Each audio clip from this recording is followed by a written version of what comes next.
ఎలా ఉన్నారు? నేనైతే చాలా బాగున్నాను.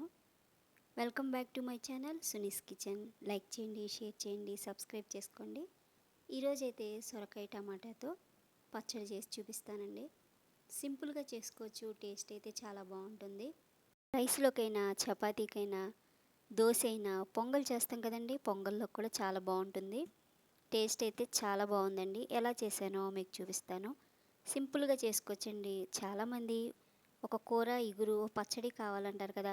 సొరకాయ తినని వాళ్ళకు కూడా ఇది చేసి పెట్టచ్చు. ఫస్ట్ ఒక కళాయి పెట్టేసుకోండి. ఒక 2 స్పూన్లు ఆయిల్ వేసుకోండి. ఒక 2 స్పూన్లు పల్లీలు వేసుకోండి.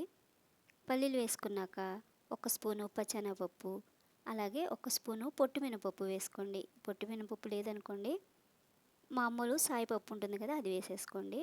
చూడండి, ఈ విధంగా మంచి కలర్ వచ్చే వరకు లో ఫ్లేమ్లో వేయించుకోండి. ఈవెన్గా వేగినాయి అనుకోండి, టేస్ట్ బాగుంటుంది. చూడండి, నేను ఒక 10 పచ్చిమిర్చి, ఒక 2 పెద్ద టమాటాలు, ఒక చిన్న సొరకాయ ముక్క సన్నగా కట్ చేసి పెట్టుకున్నాను. అంటే కొంచెం లావుగానే కట్ చేశానండి సొరకాయని. మనకి త్వరగా మగ్గిపోతుంది కదా, లేతగా ఉన్న సొరకాయ తీసుకున్నాను. ఈలోగా ఇవి వేగిపోయినాయండి. ఇవి ఒక బౌల్లోకి తీసేసుకుందాం. చూడండి, ఈ విధంగా ఇదే ఆయిల్లో మనం సొరకాయ ముక్కల్ని వేసేసుకుందాం. ఇంకా ఆయిల్ వేయవసరం లేదండి, సరిపోతుంది. దీంట్లో వాటర్ వస్తుంది కదా, వాటర్ బయటకు వచ్చి మగ్గుతుంది చక్కగా. మనకి పైన స్కిన్తో సహా నేను వేసానండి. సొరకాయ లేతగా ఉంది కదా, అందుకని స్కిన్తో సహా వేసాను. ఇవి కాస్త వేగిన తర్వాత అప్పుడు టమాటా వేసుకోండి. ఎందుకంటే టమాటా త్వరగా మగ్గిపోతుంది, సొరకాయ త్వరగా మగ్గదు కదా, అందుకనే. ఇక పచ్చిమిర్చి కూడా వేసేసుకున్నాను. ఇవి కాస్త కలిపేసుకుందామండి. కలిపేసి మూత పెట్టేసామనుకోండి, లో ఫ్లేమ్లో చక్కగా వేగిపోతాయి. ఇలా అప్పుడప్పుడు తీస్తూ కలుపుతూ ఉండండి. చూడండి, ఈ విధంగా ఇలా చక్కగా వాటర్ వచ్చేస్తుంది, మగ్గిపోతున్నాయి. ఇక ఇప్పుడు దీంట్లోకి కాస్తంత చింతపండు వేసుకోండి. మనకి పులుపుకి సరిపడా చింతపండు వేసుకోండి. కొంచెం చింతపండు కూడా, అలాగే జీలకర్ర కూడా 1 స్పూను జీలకర్ర వేసేసుకున్నాను. చూడండి, ఇవి కూడా చక్కగా ఆయిల్లో మగ్గిపోతూ ఉంటుంది. ఇక మళ్ళీ మూత పెట్టేశాను. మూత పెట్టేసి మధ్య మధ్యలో తీసి కలుపుతూ ఉన్నానండి. ఈ విధంగా నేను హైలో కాకుండా లో ఫ్లేమ్లోనే పెట్టేశానండి. స్లోగా అయితే చాలా టేస్టీగా ఉంటుంది కదా. చూడండి, మనకి సొరకాయ ముక్క ఇలా మగ్గిపోవాలి, తొక్క కూడా, దానిపైన ఉన్న స్కిన్ కూడా చక్కగా వేగిపోయింది కదా.